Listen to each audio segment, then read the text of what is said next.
Project किस्से कविताएं आपका स्वागत करता है। हम सभी जानते हैं छात्र को और शिक्षक को भी। अद्भुत होता है छात्र और उससे कहीं अद्भुत और रोमांचित करने वाला होता है शिक्षक, जो जागरूक प्रहरी की तरह हर पल अपने छात्र के ऊपर नजर गड़ाए रहता है।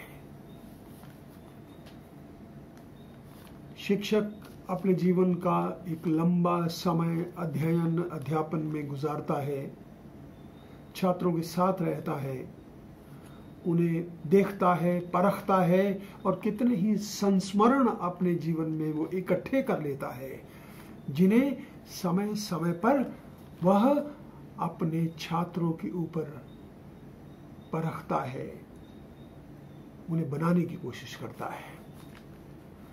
तो एक ऐसा ही संस्मरण आज हम आपके सामने लेकर प्रस्तुत हो रहे हैं। आज का विषय है प्रोत्साहन एक टॉनिक। 1975 की बात है, मैं पीएचडी कर रहा था। एक दिन पंजाबी विश्वविद्यालय पटियाला के पुस्तकालय में हस्तलिखित ग्रंथों से मिलान कर रहा था।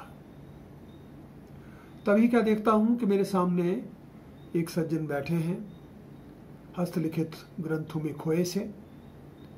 रहा नहीं गया, पूछ लिया, क्या आप हस्तलिखित ग्रंथों को पहली बार देख रहे हैं? होता क्या है कि हस्तलिखित ग्रंथों को पढ़ना अति कठिन है। एक एक शब्द को अलग करना पड़ता है।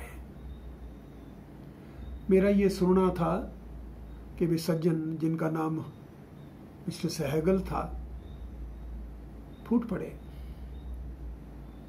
कहने लगे, मैं ये कार्य पिछले 10 वर्षों से कर रहा हूं। होता क्या है, जब कभी मैं अपना शोध कार्य करके अपने गाइड के पास जाता, वे प्रायः एक सी बात कहते, ये शोध कार्य करने का ढंग है, ऐसे शोध कार्य होता है। और मैं हतोत्साहित सा अपनी उन पुस्तकों को एक किनारे लगा देता। कुछ वर्ष बीत जाने पर जब मैं यह देखता कि मेरे शिष्य पीएचडी की डिग्री ले रहे हैं, पुनः हिम्मत जुटाता और कुछ कार्य करके अपने गाइड के पास पहुंचता, पुनः वैसा ही उनके शब्द मुझे सुनने को मिलते, सहगल, तुम्हारी बुद्धि को क्या हो गया है? ऐसे शोध कार्य होता है और मैं वही का वही ठहरा हुआ हूं। शर्म आती है मुझे अपने ऊपर। लेक्चरर हूं और कुछ कर नहीं सकता।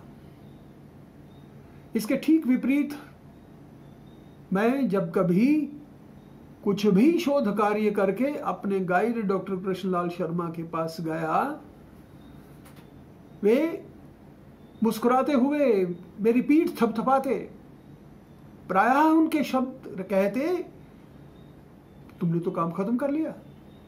जानते हैं इसका क्या प्रभाव हुआ? 1200 पृष्ठों का मेरा थीसिस 3 वर्षों में ही पूरा हो गया। यदि किसी को इसका क्रेडिट जाता है तो मेरे गाइड डॉक्टर कृष्णलाल शर्मा को, जिन्होंने पग पग पर प्रोत्साहित किया। मुझे मोहन राकेश की एक पंक्ति बहुत अच्छी लगती है। उन्होंने कहा है, योग्यता 1/4 व्यक्तित्व का निर्माण करती है। योग्यता इज एबिलिटी, 1/4, 25%। व्यक्तित्व, personality, indirectly what he says, 25% of the personality is just your talent, ability. शेष की पूर्ति प्रतिष्ठा से होती है। बाकी बचा हुआ 75% रिकॉग्निशन के थ्रू, प्रतिष्ठा जो मिलती है, a pat at the back given by the teacher, by the guide, really changing the life of the student. शायद इसलिए मुझे कबीरदास जी के शब्द बहुत अच्छे लगते हैं, जब वो कहते हैं, गुरु कुम्हार शिष्य कुंभ है, गुरु कुम्हार की तरह है, जो कच्ची मिट्टी को अपने सधे हुए हाथों से एक आकार प्रकार देता है। अपने उन सधे हुए हाथों से वो उन इम्प्योरिटीज को निकाल बाहर फेंकता है। ठीक यही कार्य शिक्षक का है। शिक्षक भी अपने शिष्य की उन बुराइयों को बाहर निकाल देता है। ये जान लेना चाहिए, इस संसार में हर एक प्राणी, हर एक बच्चा, हर एक व्यक्ति प्रतिभा संपन्न है, उसमें ट्रेमेंडस पोटेंशियल्स हैं, लेकिन हम यदि उसे समझें, उस योग्यता को, उस प्रतिभा को यदि समझ करके उसे बाहर निकालने का प्रयास करेंगे, तो वह छात्र निखरेगा ही, मंजेगा। और यदि हम ये कह देते हैं, प्रायः जैसे कि शिक्षक शिष्यों के प्रति ऐसे शब्द कह देते हैं, निकम्मे हो तुम, कुछ नहीं आता है तुम्हें, बाहर हो इस पृथ्वी पर। समझ लीजिए, यदि हमने किसी भी अपने शिष्य को ऐसा कह दिया, उसे ब्रांड कर दिया, तो हमने उसे हतोत्साहित करने के माध्यम से ये समझ लीजिए कि एक ऐसा स्पीड ब्रेकर उसके रास्ते में खड़ा कर दिया है जो कभी उसको उभरने नहीं देता है। एक बैरियर है जब हम किसी को ब्रांड करते हैं, जब हम किसी को हतोत्साहित करते हैं। और यदि हम एक थपकी देते हैं, प्रोत्साहन भरी थपकी देते हैं, तो वो बच्चा दुगने उत्साह के साथ कार्य को करता है, आगे बढ़ता है।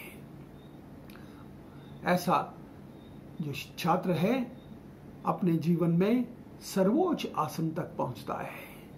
और ऐसे छात्र को जो शिक्षक निखारता है, वस्तुतः वास्तविक अर्थों में वो जो शिक्षक है, यदि उसने अपने छात्र को तराशने का काम किया है, उसे संभालने का काम किया है, बिगड़ने नहीं दिया है, तो ऐसे शिक्षक ही वास्तविक अर्थों में शिक्षक का रोल अदा करते हैं। ऐसे शिक्षक ही उस कुम्हार की तरह होते हैं। तो शिक्षक का भी दायित्व है कि वह अपने छात्र को समझे। छात्र का दायित्व भी है वह भी जाने अपने शिक्षक को, क्योंकि अभावों से जीता हुआ शिक्षक अपने छात्र के लिए हर पल तैयार मिलता है कि उसको वह कैसे आगे बढ़ने में सहायता कर सकता है, तराश सकता है उसे। तो यदि शिक्षक और छात्र दोनों एक दूसरे को समझते हुए एक दूसरे के लिए कुछ ना कुछ कर गुजरने के लिए यदि तैयार मिलते हैं, तो मैं विश्वास दिलाता हूं दोनों के जीवन में आनंद का अनुभव होगा, आनंदमय जीवन दोनों का होगा। आइए हम ऐसे ही आनंदमय जीवन की परिकल्पना करें, ऐसे आनंदमय जीवन को तैयार करें, तब देखिएगा हमारा समाज, हमारा देश क्या बनता है। अद्भुत संसार होगा वह। आज के लिए इतना ही, फिर आऊंगा आपके पास एक दूसरे प्रकरण के साथ। तब तक आप अपना ध्यान रखिए। बहुत बहुत धन्यवाद।